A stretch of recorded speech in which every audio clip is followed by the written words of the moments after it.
virtually lost of how to be with, simply how to be with, how to ask them to be with us, and how to reciprocate and be with them. You know, so many women are angry at us. I'm the medic in the gender war. My beat are couples on the brink of divorce that no one else has been able to help. That's my specialty. And it's like, we just don't know. I have a saying, and I may get into trouble, but it's a broad generalization, but clinically, I like to say an angry woman is a woman who doesn't feel heard.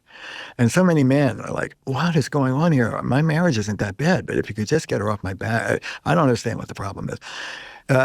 And we're hit with an angry, well, I'll double back on this, but we're hit with an angry woman, and we either push back or get defensive or withdraw.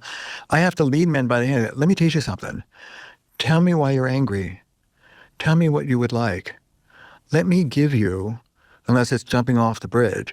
I have a saying, I know how you can disarm an angry woman in 5 seconds, 50% of the time, which is better than you're doing. Okay, how do you do it? Give her what she wants. Let me ask you, what's going on with you? And do what I can to help out. This is a skill that's brand new for our culture. And if I may, it doubles back on the central issue, which I hope we get to, of men and self-esteem. Because most men in our culture have no idea what healthy self-esteem looks like.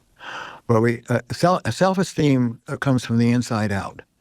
I have worth because I'm here and I'm breathing. I don't have to earn it. I can't add to it. I can't subtract from it. It's democracy. My worth is no better or worse than yours. I'm born with it. Men are taught outside in self-esteem, and it's mostly performance. I have worth because of what I can do. I have big muscles. I can give my wife an orgasm. I can land this job. I can hit this homer. That's great when you perform well. But when you don't perform well, you go into shame. What happened to your worth? And so healthy self-esteem, if I may, and I may double back and talk more about it, which I have to teach men, is the capacity to feel proportionally bad about bad behavior. I screwed up. I hurt you. I'm sorry. And at the same time, hold yourself in warm regard as the imperfect person.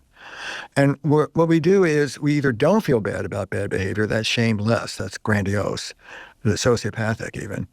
Or if we do feel bad, we go right into shame. I'm a useless piece of shit. I feel terrible. I have to teach men to come up out of shame and not be obsessed with one of the things I say is when you go from shameless bad behavior, irresponsible, selfish, insensitive, to, oh my God, that's terrible. I'm a big shit. I should just beat the hell out of myself. You're trading one form of self-preoccupation, or guess what? Another form of self-preoccupation. I definitely want to get into self-esteem, but